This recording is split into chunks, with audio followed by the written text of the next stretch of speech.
This episode is all about how to revise for the CTA Advanced Technical exams when they are closed book to maximise your chances of passing. These exams are closed book from the May 2023 sitting at the time of recording. You're listening to episode 70 of the Tax Professionals podcast, and in this episode I'm joined by Nitin Rabheru, BPP Tax Lecturer. Welcome to the Tax Professionals podcast, the podcast dedicated to helping you improve your tax career. Here's your host, Jack Bonehill. Towards the end of 2022, Nitin and I sat down to record an episode on how to study for the CTA exams now that they're going back to closed book from May 2023. This episode is essentially part 2 of that one, and this one is focusing on the revision phase. The advice in this episode is very much targeted at the advanced technical papers as opposed to the awareness or APS papers, but the intention is for this episode to be timeless. So in the next sitting, the aim is to release episodes that focus on the APS papers. Throughout this episode, you'll hear about what you should do just before you start revising, how to consolidate your knowledge, when you should move out of the study phase into the revision phase, what are the differences between the study and revision phases, how to make memorising material easier, along with some other tips. You'll hear about efficient uses of your time when you're revising so that you don't waste any time at all, how to reduce the amount of information you need to remember, advice and tips around using legislation, advice around brushing up on exam technique, and how to get the most value out of question practice. You'll also hear about when you should have completed revision by, rules around what you can and can't take into the exam, and also some final advice from Nitin. Rough timings for each section can be found within the details section of the episode within your podcast player, or by heading on over to the show notes for this episode at thetaxprofessionalspodcast.com/TTPP70. You'll hear reference to tax flashcards or tax squares throughout this episode, and these are something that Nitin has created. And if you'd like samples of these, then please send an email to both of us. My email address is jack@thetaxprofessionalspodcast.com, and Nitin's is cta@bpp.com. The only link you'll need to remember in this episode, though, is the show notes for this episode, which you can access at thetaxprofessionalspodcast.com/TTPP70. All the other links mentioned are included in there, including my and Nitin's email addresses. I'll also include a link in there to all the exam related podcast episodes so that you can get them all in one nice and easy place. There's a bunch of free downloads that I'll link to in the show notes too, as well as a link to all the exam related podcast episodes. In terms of free downloads, there's the CTA Study Phase Checklist so that you can make sure you complete the study phase before revision, going into revision as prepared as you can be. There's the ATT CTA Revision Folder Guide, which was made when the exams became open book actually at the start of COVID. And so this is somewhat a little bit outdated now, but there's still a lot of useful information in there that you can use. There's also the 8 CTA and ATT revision tips that I created a few years back, which does exactly what it says on the tin.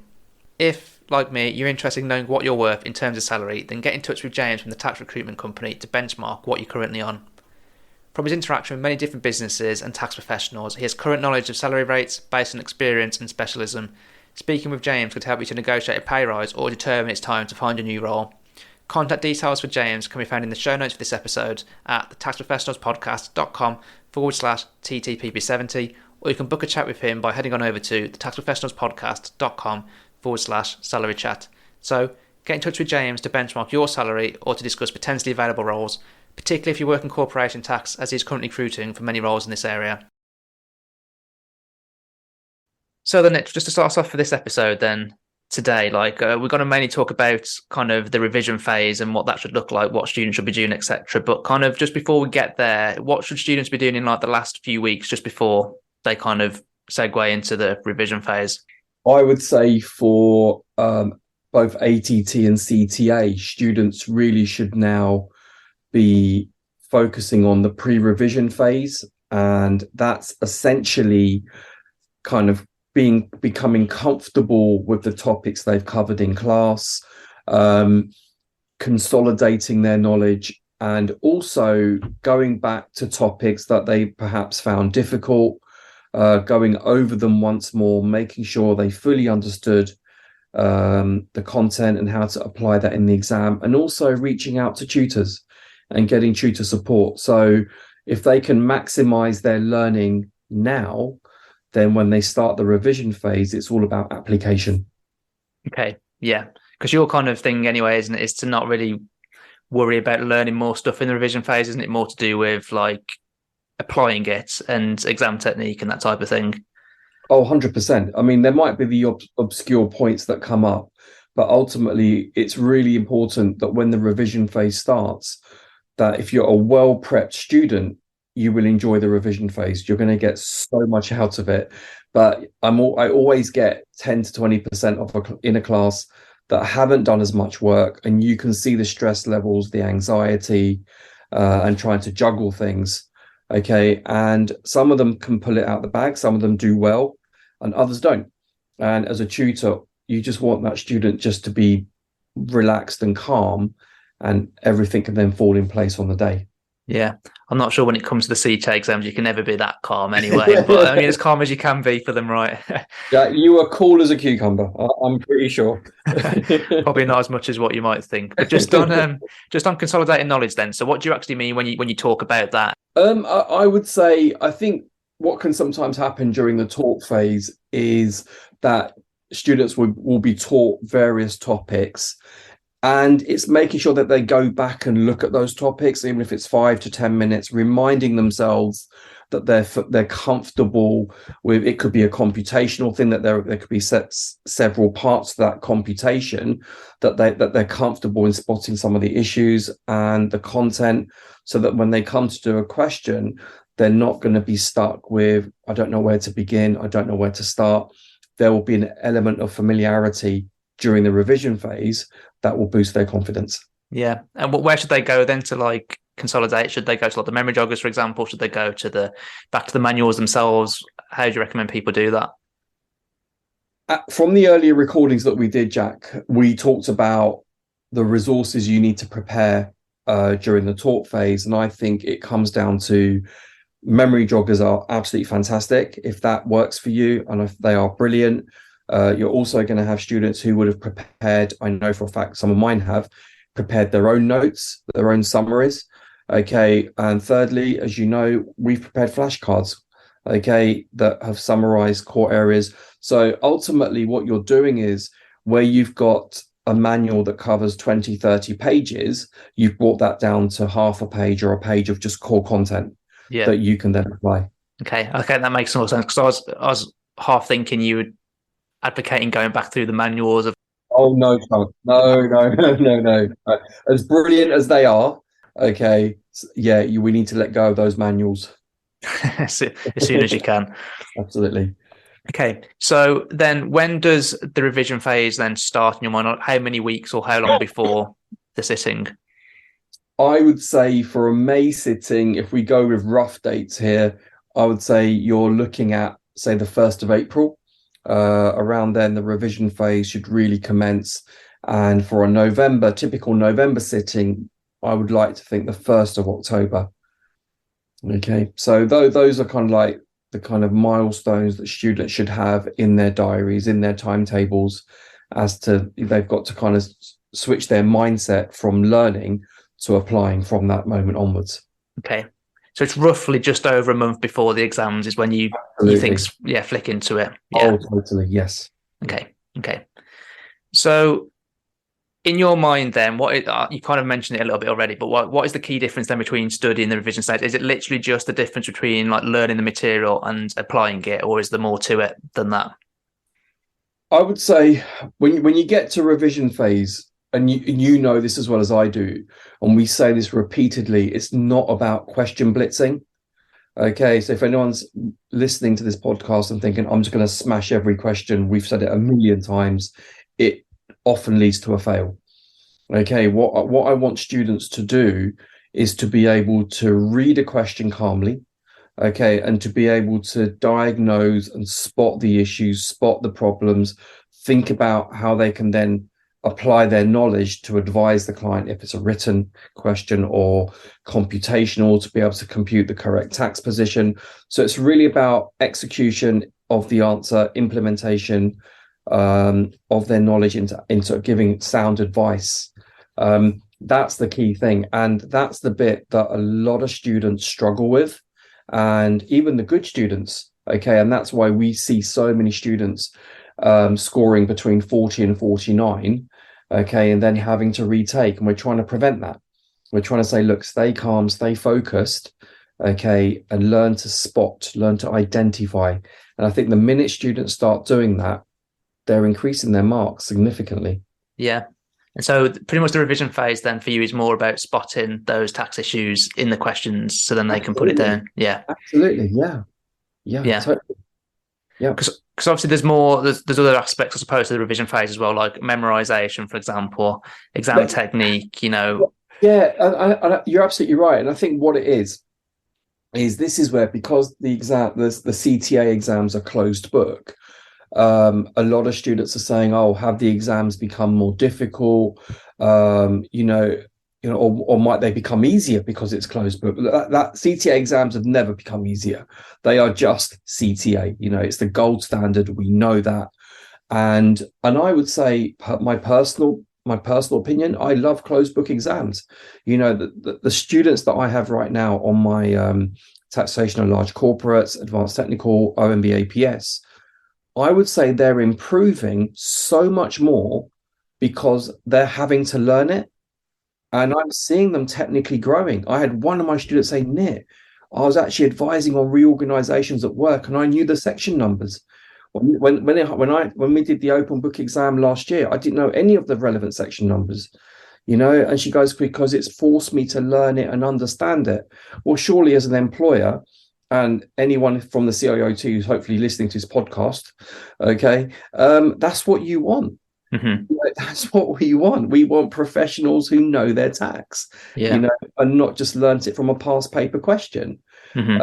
And so I think you're absolutely right, Jack. Memorization is where students will need to know the content in their heads. Okay. And I'm a big fan of, and I say this a lot to my students, if you've understood the topic, then the memorization becomes a million times easier. Mm-hmm. And I don't know whether you do this, but I, like with my OMB students, I've given names to different business structures. So I have Bob the baker, who's a sole trader who incorporates or gifts his business. I have Libby the shareholder. I have Ant and Deck the partnership. Okay. So, but students love it, and they actually think, "Oh my God, this is brilliant," because they're bringing it to life. And so when they see an exam question, they're thinking of Bob, Libby, or Ant and Deck, and it's fantastic. Yeah. And Ronaldo for non-doms. So there you go. So you got to make it fun and more, and making it more kind of enjoyable to learn. Mm-hmm. Yeah. I 100% agree anyway about understanding the material makes memorization easier. I actually think in the process of understanding, you'll remember most of it anyway, and then it's just a few other things, whatever's left basically to memorize. Because I know some people, like for example, would love flashcards or lists of stuff to try and memorize, but if you can get that list smaller because you've already remembered some things, then you're saving yourself a lot of time every time you go and visit that information to try and memorize it, right? Oh, 100%. And I think you're right. The flashcards that I've written, that Autumn Murphy's actually now checking them for me, and she's brilliant. She's fantastic. And I think the flashcards are really important for the talk phase and building up towards the first half of revision. But then it's just got to come down to your watch outs. It's those last few bits you're missing, and I do think you can, if you're organized and diligent, you're not going to have a problem in the exam. You're not going to know everything, but you're going to easily get 60 to 80% of the marks without breaking into a sweat. Mm-hmm. Yeah. Is that kind of your way then to go about memorization, is to rely on the watch outs that they've created through doing questions so far? So for all the papers that I teach, my students receive flashcards and they summarize everything. So yes, on the talk phase, the content, the volume is overwhelming. Even if you're at Tolley's or Kaplan, the content is the content of all the manuals. And what a good tutor will do is they will consolidate for the student. They'll bring it down to a page. Okay, so I have no doubt that these students have amazing handouts. Use those handouts.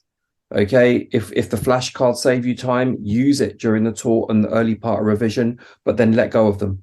Mm-hmm. I'll say the last 2 weeks of revision, you shouldn't be having any flashcards, any memory joggers, because that really should be in your head. The last few bits will be the watch out. So the things that you keep forgetting, and there will always be those obscure rules, whether it's individuals advanced tech, OMB, or taxation on large corporates or human capital, you know that a student will focus on those obscure areas. If they come up in the exam, they're ready. Yeah, yeah. I will just say then, just before we move off memorization anyway, I think the best thing to do in terms of like efficiency for time is to use recall rather than just keep rereading something. Oh, 100%. Yeah, sorry, yeah. Yeah, because I was going to say, because if you recall something, it does stick in your mind much better. And then even if you couldn't recall it, just going through that like process of trying to remember it, and then when you remind yourself by looking at it, it will just stick for longer. That's just like the science of how our brains work. So you might as well take advantage of it. I'm a big fan of that, Jack. I used to, before COVID, when it was closed book, I used to call it the 60-second checklist. Mm-hmm. I used to say to students, just write everything you can down on a post-it note.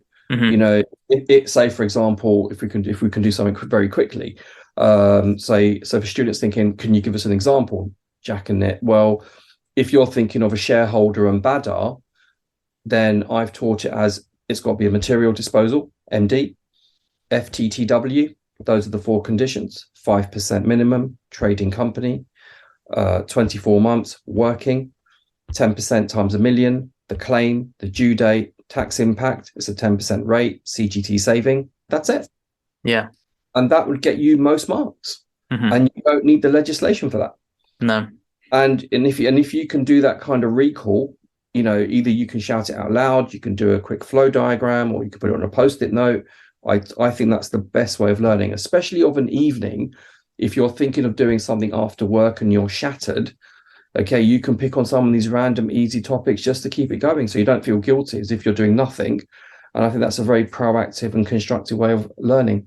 Yeah, no, that sounds like a good idea, actually. The one thing I used to do was I would create my own flashcards, which on one side it would have the question, the other side it would have the answer. And then if I got it right, it'd go into the right pile. If I got it wrong, it'd go into the wrong pile. And then that wrong pile would be the one that I'd focus on. Then I'd just forget about the ones that I got right until I could get the wrong ones right. Then I would probably add them back in at some point later just to check that I still do remember. But basically, I was just trying to reduce the amount of time spent on it each time. But as you said, your way of recalling as well, in terms of like writing everything down in 60 seconds so you can get choosing recall, it's everything you need, isn't it? Right. Yeah, the only thing I like about flashcards on top of that, I suppose, is it forces you to try and remember the things that you know you don't remember at that point, maybe. Which obviously, if you're doing a 60-second checklist and you know 90% of the topic, what are you going to write down in that 60 seconds? You're going to write down the stuff you know, right? Yeah. But like you said, you either put it on the naughty pile, the wrong pile, or you do a watch out. You know, so you make a note. Okay, I forgot this. This is the stuff I need to keep remembering. So absolutely. And I think it really is important. I think we're both trying to say the same thing here: is what you know, you're never going to forget that. Yeah. To achieve that technical excellence, and this is where the 40 to 49ers come into this, right? They've missed those 9 to 10 easy marks because they didn't focus on those little bits they didn't know. Yeah. You know, and I think if more students were just more proactive and were embrace the fact that they focus on those other areas, they're going to pass. They're going to do really well. Yeah. Yeah. Seen it time and time again.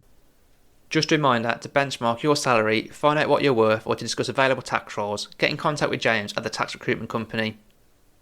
His contact details can be found in the show notes for this episode at taxprofessionalspodcast.com/TTPP70, or you can book a call with him by heading on over to thetaxprofessionalspodcast.com/salary chat. Just on the 40 to 49ers, is there any other thing that usually crops up as like a big thing that they do? Is it that they don't appreciate the level of detail that they need, for example, technically, or something else? 100%. And I had a student, I won't mention the student's name, but this student I'm so proud of.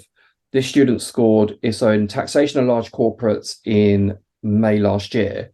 This student scored 46%. Mm-hmm. 40, and this student was like devastated, thinking, I've worked so hard. You know, you hear the same thing. Mm-hmm. I worked so hard. I did every question. And the knit mantra is you're still going to fail, okay? Unless you do all the other proactive stuff, okay? And the student came back and said, okay, Knit, what do I do? And the first thing I told the student off in a very calm way, and I said, the main problem is, do you perform at work at 46%? Yeah, you know, if you made those mistakes at work, what would happen? And she said, Knit, I'd be sacked. I go, and this is it. And I said, look, when you go into this exam in November, treat every question as if it's a bit of work you're doing for your partner. Okay, give me that detail, give me that diligence. Yeah, give me that attitude that you've got to get this right, but under time conditions. Jack, I kid you not, this student got 66%, jumped 20%, but just by mindset change. Didn't need to work harder, didn't need to do more questions. It was just an attitude and a mindset change. And that's why you and I do this, to really help as many people as possible, because there'll be a lot of people watching this, listening to this recording thinking, I've got to put the hours in, I've got to do extra. Yes, you do have to, but it's not just about the hours, it's what you do and it's how you do it. Yeah. Like bad uses of time. I mean, I know I've probably said this like on 10 different episodes now, but bad use of time is just reading stuff, highlighting things.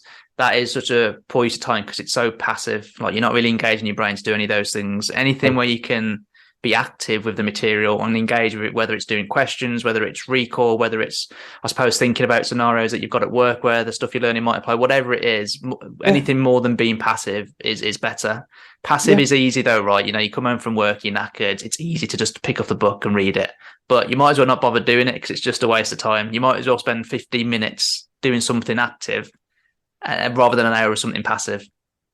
I would rather, and I agree with this. I say this to my two boys. Sometimes of an evening when they're tired, and they've got their folders open.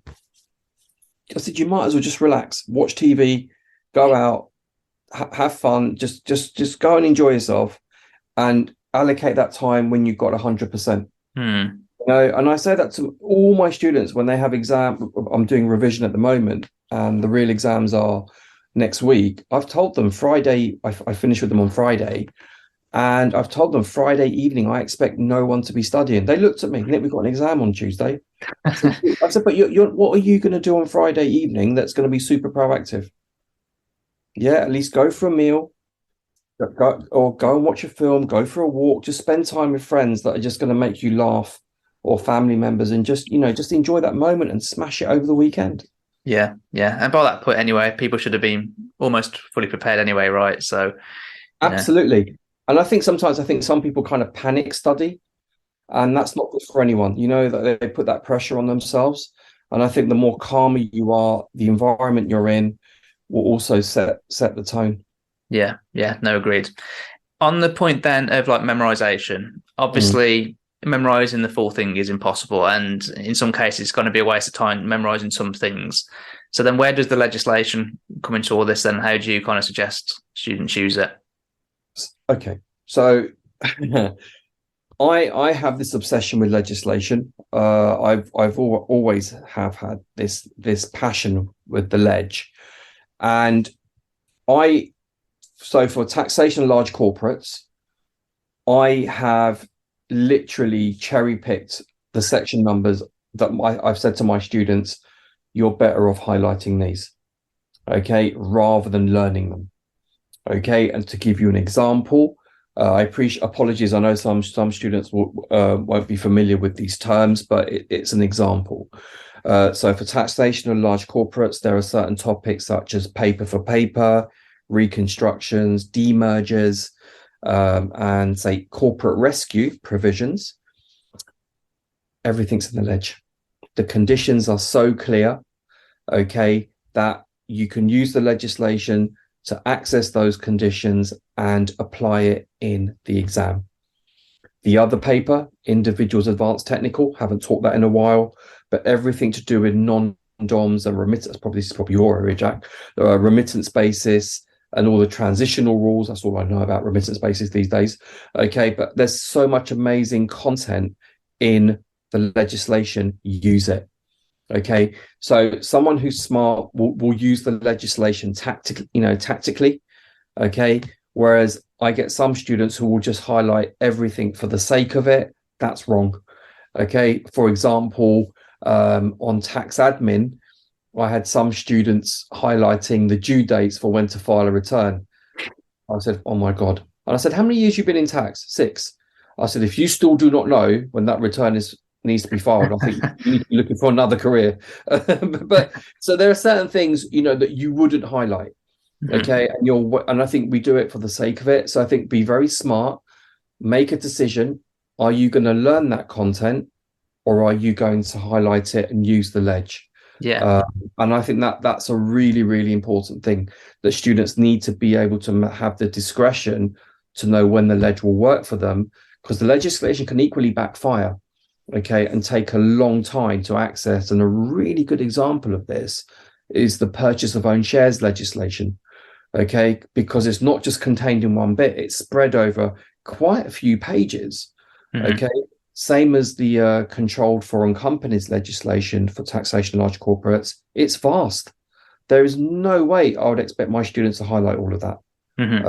So, they need to, during the revision phase, really think about the more you can highlight and use in the exam, the less you need to memorize. And I think that's a really good technique as well, that takes the pressure off. Yeah. So it's all online now, isn't it, legislation? And you can use it Tolly's or Krona that people can use. Absolutely. I get asked this a lot. Which one's better? If I'm being honest with you, I'm not. It will come across as if I'm sitting on the fence, but I'm genuinely not. They both have some amazing features, and they also have features that will bug you. You're going to have to choose the one that bothers you the least. If you're paying for it yourselves, I get told by students that their firm have paid for one, so that's the one they're using, then fine.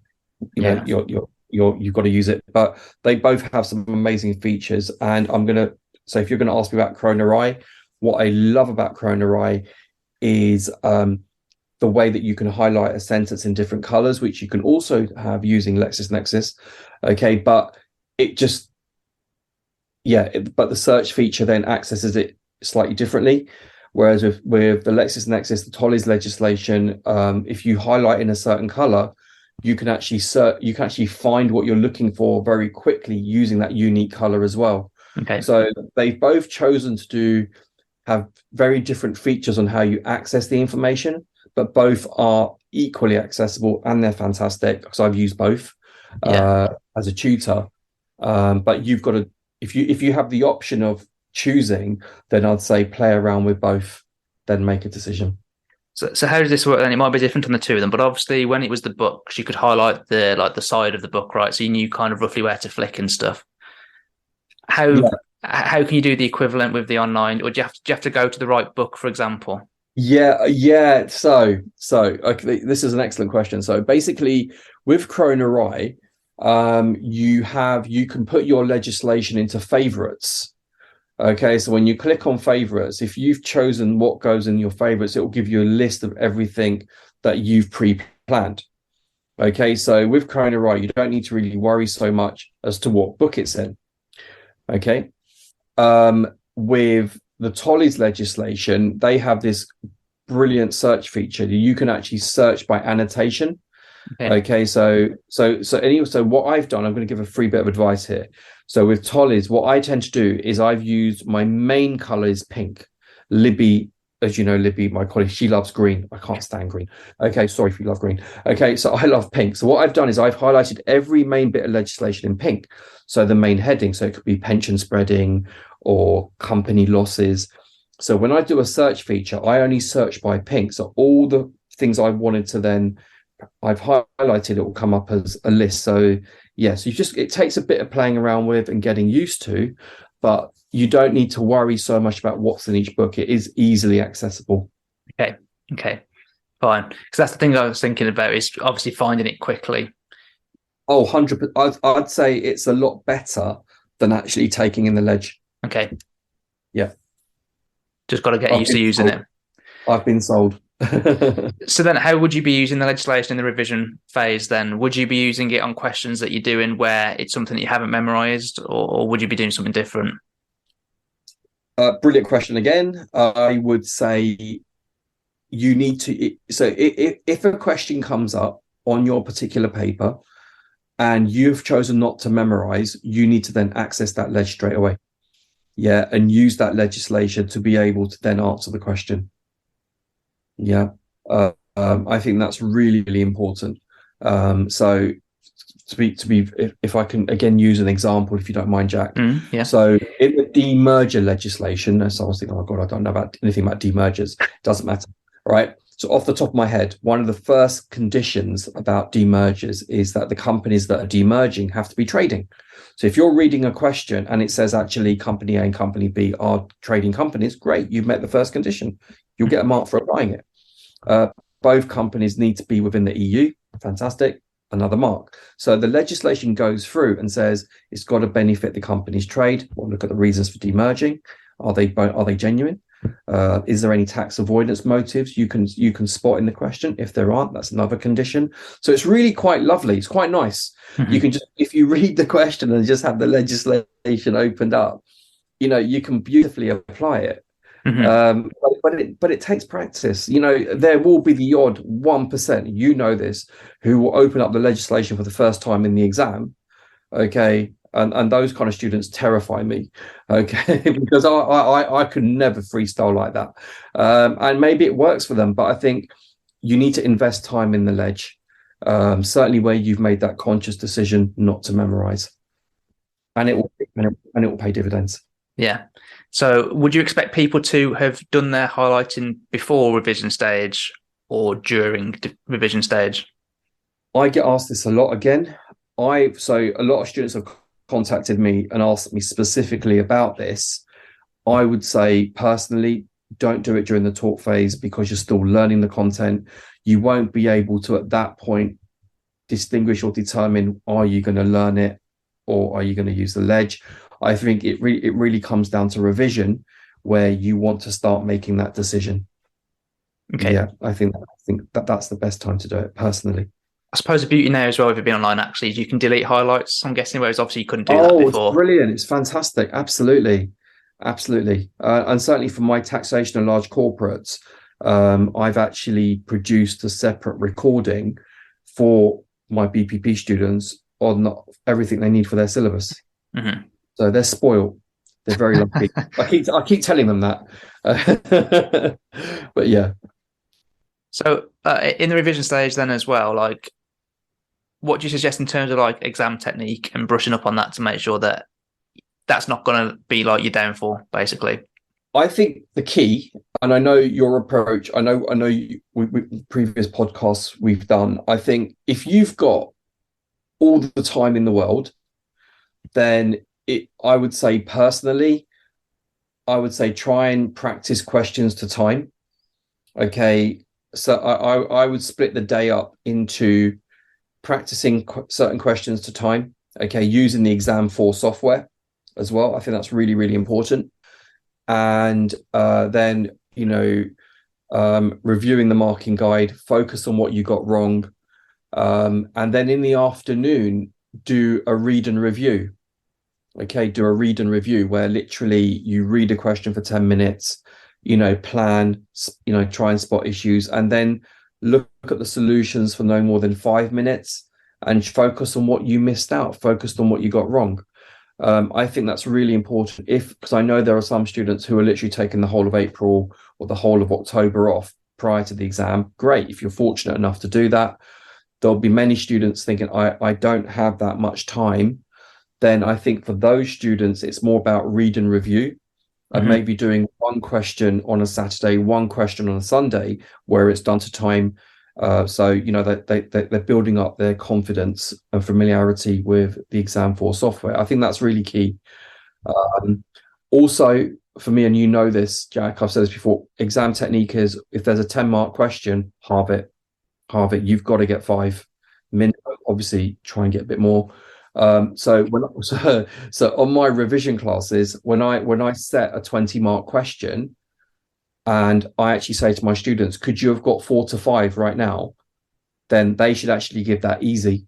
If they're not able to get 4 to 5, then it's difficult, because I think a lot of students put themselves under a lot of pressure. Oh, I need to know everything by the 1st of April. No. Or the 1st of October. No, you need to know everything on the day of the exam. That's your target, so I think a lot of students kind of just put too much pressure and they don't enjoy revision. Revision is about doing a million things wrong. You're going to technically grow, from where you started to where you end up. If you do it properly, you're going to be this amazing tax person who's going to get 60, 70, 80%. Yeah. it's the progress, right? It's a slow process of like learning more and more and spotting more. But Jack, you've got to be positive, right? You've got to be positive. You've got to embrace you. We're only human. We're going to make mistakes. But the problem is, and I say this to my students, if you make a technical mistake, I will love you. I will be over the moon. But if it's a careless mistake where you've misread the question, then and that's where the 40 to 49ers go wrong. Half of them, they're technically really good. You've spoken to them. I've spoken to so many of them. They're technically competent, but they keep making these careless mistakes. And that's the issue. Yeah, no, it makes sense. I know obviously we've kind of got that slight different approach in terms of I would do every question in like exam conditions almost, and you do like your summaries in some cases, get down your quick points and then have a look at the answer and review it. But I would say whatever you do, when you do a question under exam conditions, I would time it and then get to a point where the timer goes off for it to run out. And I used to draw a line basically, because that was like what I thought I would get in the exam then at that point, because I've timed myself. And then everything I do after that is like extra marks that I could get as long as I sped up in a way. So that was kind of my way of benchmarking how far I was off for time and how much quicker I needed to get, because obviously then as revision went on, what was after that line got less each time. Jack, you've just touched. Do you know what? You remind me of something really important. I think one of the biggest problems with students having poor exam technique for CTA exams is a lot of them overwrite, waffle, and the biggest problem we have is double writing. Okay, so anyone listening to this is going to change your life if you're struggling to pass a CTA exam. Okay. What some students do is that they will state the rule.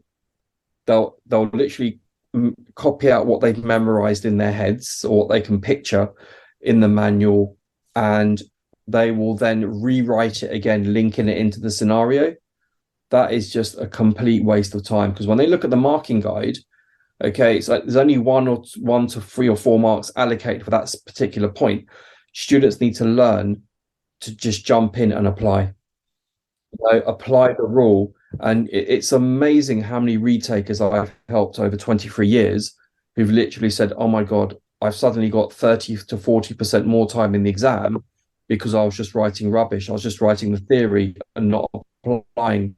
And I think that's a massive game changer for a lot of students. And that's key. Yeah.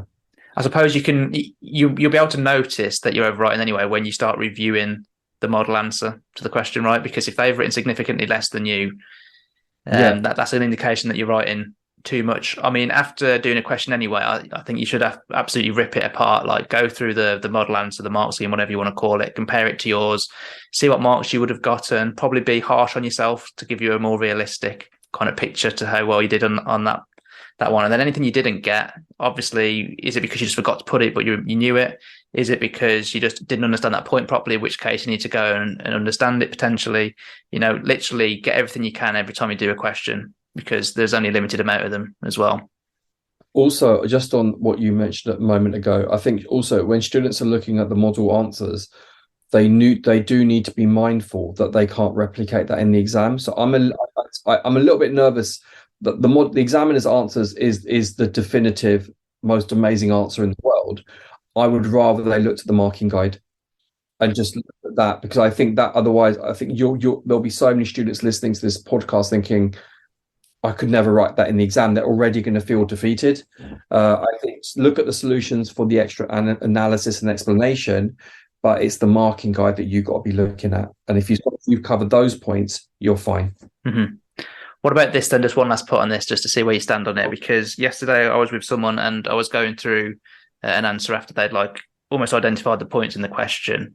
And there was something that was written in that answer that I just had a feeling that they probably didn't appreciate like the impact that had on the answer. So I asked them about it and they had a little think. And then they were like, oh, to be honest, I don't really know. And I was like, well, if there's something written in that answer, it's put there for a reason. And if you don't know why it's there, you should probably want to figure out why, because it means that you're missing the point and you might not be able to then get the right answer in a different scenario, because everything is written for like a specific reason, right? So in this case, it was to do with someone being terminated from their employment, and it was summarily, I can never say the word, but summarily dismissed. Summary Yeah. dismissal. Yeah, that one. It was to do with that. And I said, do you know the reason why they've mentioned that in the answer? And obviously, because if they weren't dismissed in that way, then it would have changed the way that the termination payment would have been taxed, essentially. I love what you've just said, because for me, when a student does this 10-minute review or does the question to time, and I've said to them, I'm not interested in what you've got right. Yeah, I'm interested in what you've got wrong. Okay, but that's me. That's literally me, because for everything you get wrong, you're moving one step closer to technical excellence, basically, and you've got to go back. Why did you miss that? Yeah, and again, it comes back down to, did you miss it because you were careless, or was it a genuine technical gap? You didn't even know the scenario existed. Yeah, and again, that's what anyone listening to this podcast has really got to embrace. Okay, you want to let each question bring out the best in you, yeah, and highlight your knowledge gaps. Yeah, that's it. Embrace it, so that when you go into that exam, you're performing on such a high level that you're not going to worry. You're going to be absolutely fine. Yeah, most of your learning and the best learning comes from, I suppose, working on those areas that you don't know, or you're doing bad on, right? Yeah, exactly. Yeah. How do you kind of do your revision phase differently to other tutors than Nick? 'Cause I know your approach is significantly different to most out there.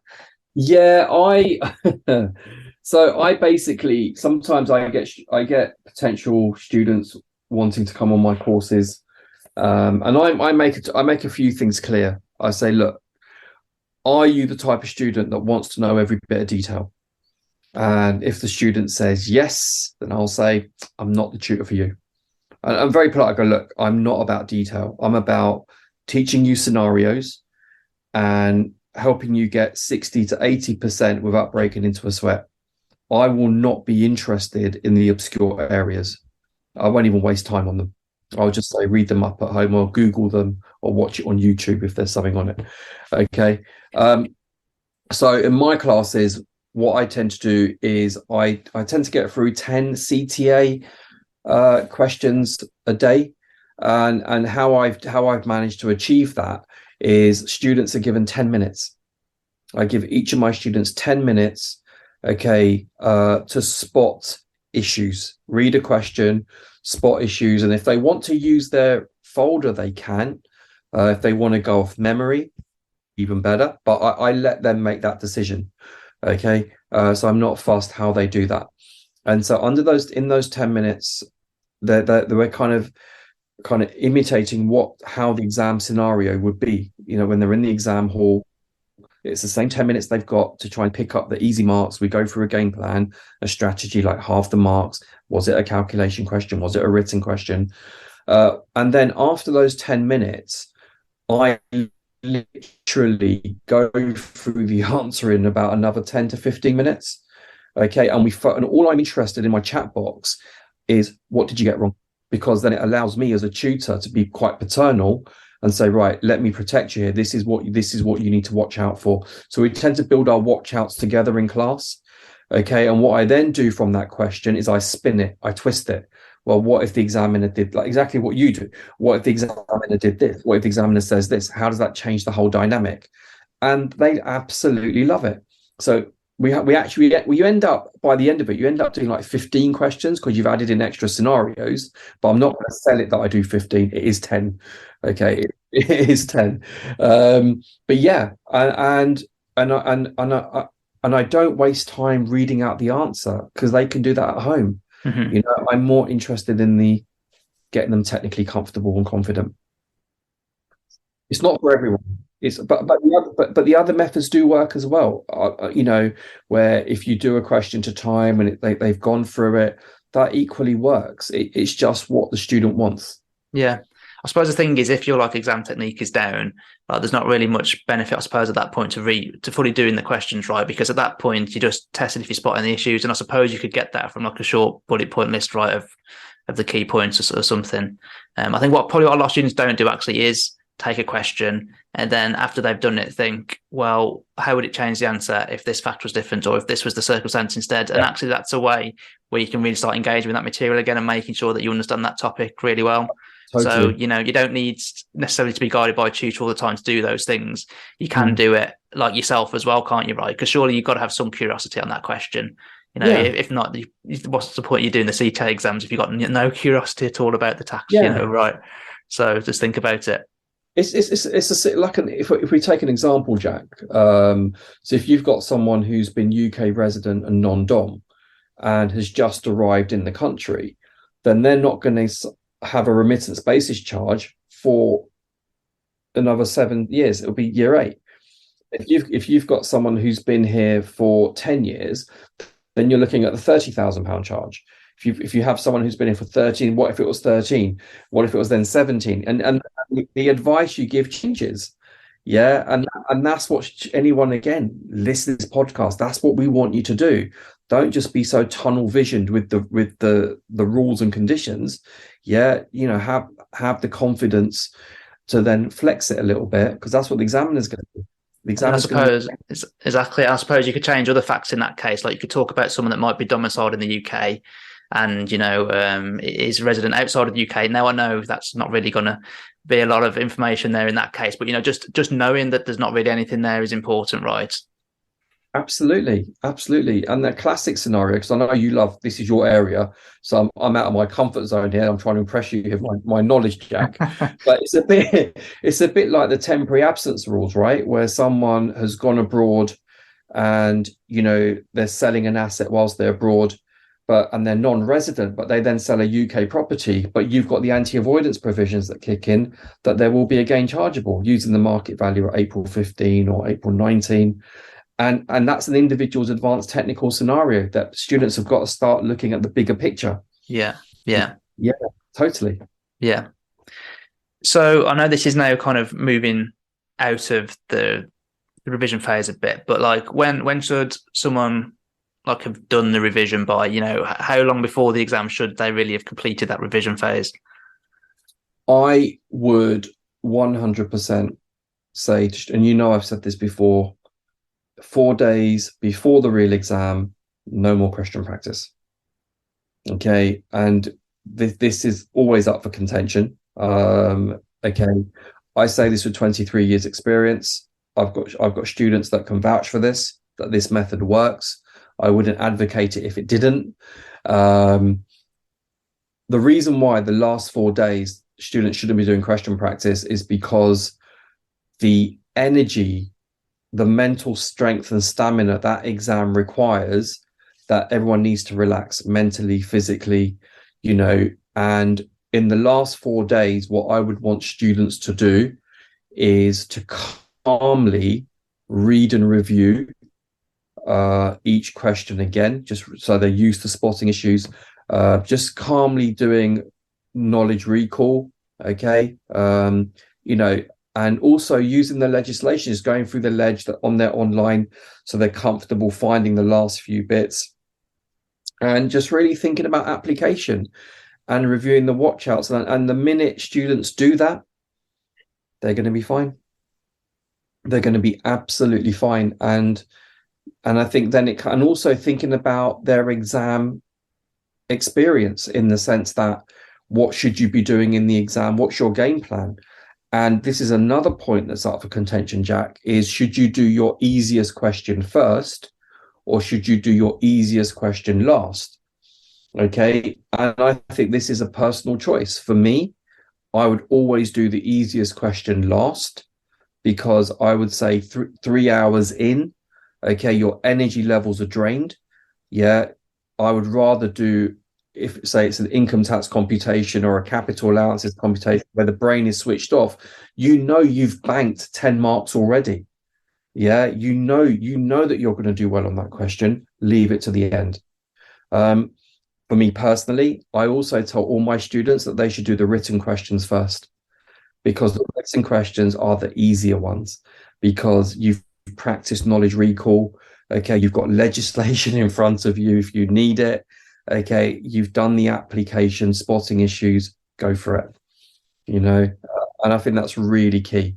But that's just one person's opinion. That's mine. You've got to have a strategy that works, stick to it, and you won't be caught out on the day. Yeah. So then, in terms of the exam itself, what are students actually able to take in, and like what rules are there around those things?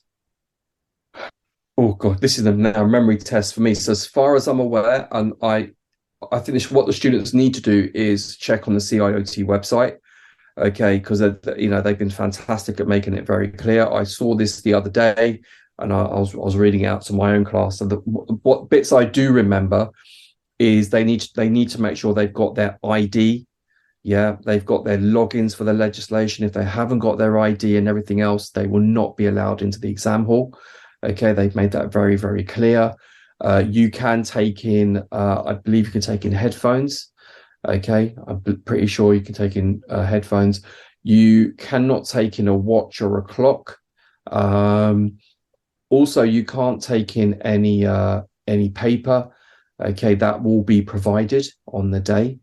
Those are the key things and they need to make sure, because obviously this is the first time after COVID, everything's changed because obviously everything's done with computers.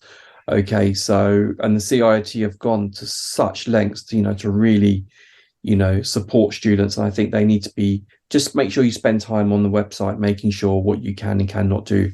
And I have no doubt that once I've got my PowerPoint slides in front of me, I will be able to give my class a full-on specific list of do's and don'ts.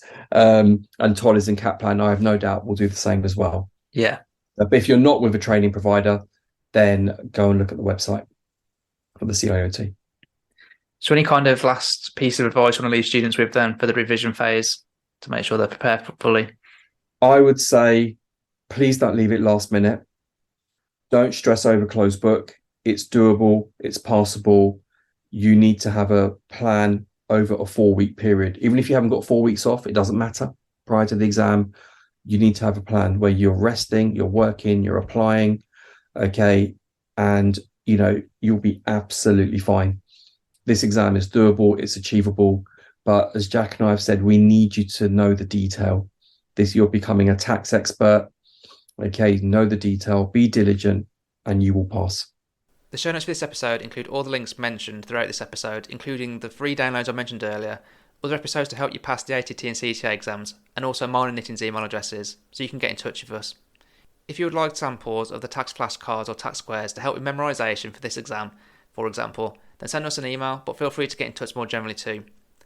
If you enjoyed this episode, why not subscribe to the podcast? Head on over to thetaxprofessionalspodcast.com/subscribe, where you can sign up free by notifications. Episodes are bi-weekly and are released on Mondays. But that's it for this episode.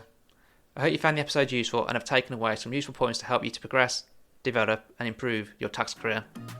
Until next time.